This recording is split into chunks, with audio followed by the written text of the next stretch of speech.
Pendant ce temps, Vladimir Poutine montre les muscles parce qu'il sait aussi qu'il peut compter sur le renfort de missiles nord-coréens. La Corée du Nord a démontré en 2024 qu'elle pouvait produire des missiles balistiques et les fournir à la Russie pour qu'elle les utilise contre l'Ukraine en seulement quelques mois. C'est ce que dit l'expert Jonah Leff qui a pris la parole au Conseil de sécurité de l'ONU. Sur le terrain, des chercheurs ont examiné les restes de 4 missiles nord-coréens récupérés en Ukraine pendant l'été, au mois de juillet et au mois d'août, dont un qui portait des marques indiquant qu'il avait été produit en 2024. Écoutons en détail les précisions de l'expert. Nous avons la confirmation de l'utilisation continue en Ukraine de missiles balistiques nord-coréens fraîchement fabriqués et de la découverte d'une marque prouvant la production de 2024 sur l'un de ces missiles. Cela révèle qu'il s'est écoulé très peu de temps entre la production de ces missiles balistiques, leur transfert et leur utilisation en Ukraine. Les missiles de Kim Jong-un, j'ai envie de dire, aussitôt produits, aussitôt tirés, général ? Flux tendu. Donc il y a des stocks qu'on ne veut pas garder et on les utilise directement sur le terrain. Moi, j'ai pas d'explication valable pour dire pourquoi maintenant des missiles tout de suite sur le terrain, hormis une seule. Je dirais qu'aujourd'hui les besoins sont tels du côté russe qu'ils ont besoin très rapidement d'avoir des munitions qui les aident.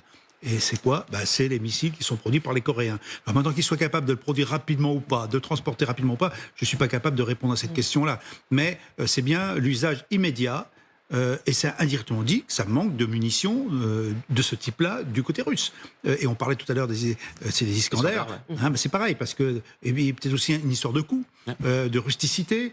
Plus c'est complexe, plus c'est cher. Plus c'est complexe, plus c'est long à fabriquer, ce qui veut dire qu'on a plutôt des missiles basiques qui sont là effectivement pour faire péter des charges explosives simplement, d'une manière rustique. Voilà. Et je pense que c'est ça qu'il faut comprendre par rapport à cette production, je dirais, immédiatement livrée, je dirais, aux consommateurs. Aurélien, c'est quand même un atout considérable. En face, l'Occident n'est pas capable de fournir à l'Ukraine autant de missiles et à un tel rythme.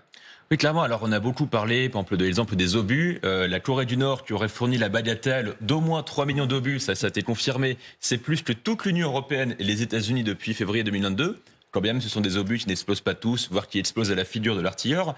Cela dit, dans le domaine des missiles, là où c'est crédible, ces affirmations qu'on vient d'entendre, c'est qu'un des buts aussi de la Corée du Nord, c'est à la fois d'avoir une expérience du feu pour ses combattants, pour ses soldats, mais elle est aussi en train de tester à grandeur nature le renouvellement de son arsenal.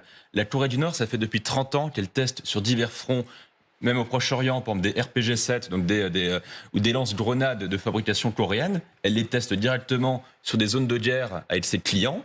Là, pour la Russie, il est probable que la Corée du Nord teste toutes les nouveaux types d'armes qu'on a vus dans des défilés militaires à Pyongyang ces dernières années. C'était le cas, par exemple, c'était confirmé par imagerie, d'obusiers automoteurs nord-coréens qui auraient été acheminés en Russie. On a vu des images par train. La Corée du Nord est en train de tester en fait son nouvel arsenal directement en Ukraine. Donc cette histoire de missile, à mon avis, elle est plausible. Magali. Pour la Corée du Sud, ça va devenir un véritable problème parce que quand même, ça veut dire que les combattants nord-coréens sont en train d'acquérir de l'expérience, une expérience de terrain qui leur manquait parce que c'était une armée certes pléthorique mais qui ne se battait plus depuis des décennies. Donc première chose. Et puis en effet, c'est une façon de tester le matériel. Alors ce qui est intéressant dans ce sonore qui nous vient de l'ONU, c'est que en fait Kim Jong-un se contente pas de vider ces vieux stocks de l'ère soviétique. Non, il reproduit. Il arrive à remettre en place des lignes de production manifestement très rapidement pour répondre aux besoins urgents de la Russie. Mais là aussi, évidemment, c'est une façon de tester le matériel. Donc on a une armée finalement nord-coréenne qui était jusque-là complètement enfermée dans un vase clos, qui se retrouve à se tester sur le terrain. Et c'est vraiment regardé de très très près par la Corée du Sud, évidemment, qui regarde comment ces soldats se battent, les armes qu'ils utilisent, la façon dont, en effet, les capacités de ces nouveaux armements qui sont produits. C'est un véritable défi pour la Corée du Sud et puis à terme, évidemment, pour toute l'Asie-Pacifique. Est-ce qu'on a sous-estimé les Nord-Coréens ?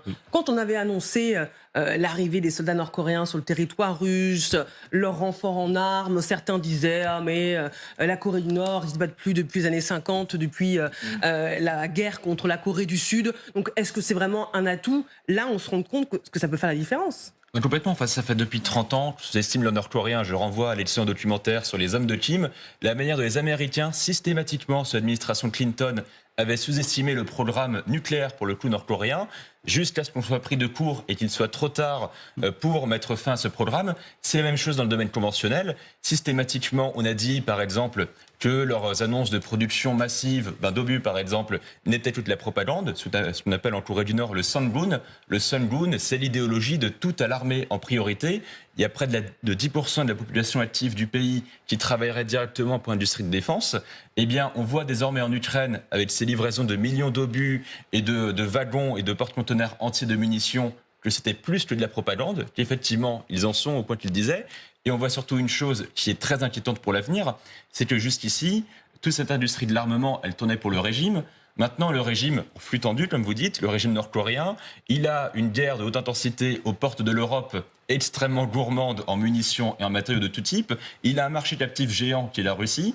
Donc, pour des années, on a une Corée du Nord qui va être... Roosevelt parlait de l'arsenal des démocraties. La Corée du Nord va être un arsenal des dictatures. Et ça va durer longtemps. Général. Oui, je partage ce point de vue et je dirais que... moi, je n'ai jamais sous-estimé l'armée nord-coréenne parce qu'en fait, on n'avait pas trop d'informations sur elle. On avait que les beaux défilés, bien impeccables, mais on sait bien qu'un défilé ne reflète pas forcément la valeur d'une armée. Donc, on avait cela. Maintenant, on revient surtout effectivement, alors d'abord l'aguerrissement des troupes. Moi, c'est un élément que dès le départ, pour moi, c'était clair.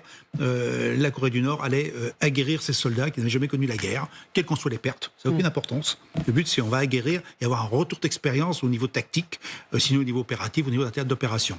Donc déjà, c'est un premier point. Le deuxième point, ce qu'on découvre maintenant aujourd'hui, c'est qu'effectivement, les chaînes d'armement, de production d'armement se mettent en place, ce qui veut dire que tout ce qui était rustique, tout ce qui était ancien, tout ce qui pouvait peut-être marcher mal, maintenant, on va avoir peut-être une industrie d'armement qui devient performante, qui aura testé ses armes effectivement sur le champ de bataille, qui aura peut-être aussi des transferts de technologie de la part des Russes, même, et que petit à petit, ça va être peut-être l'arsenal, effectivement, je reprends le terme, l'arsenal des dictatures, je ne sais pas si c'est dictature vous avez appelé, mais c'est à peu près ça, qui va pouvoir alimenter finalement d'abord des exportations. Parce que on n'exporte pas des armes sans qu'il y ait un retour.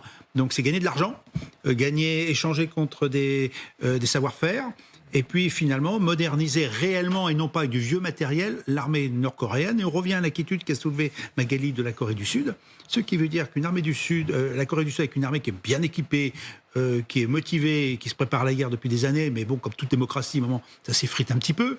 Là, face à elle, il y a une armée pour de vrai, en quelque sorte, qui est en train de se faire, et là, avec une vraie menace d'affrontement militaire demain.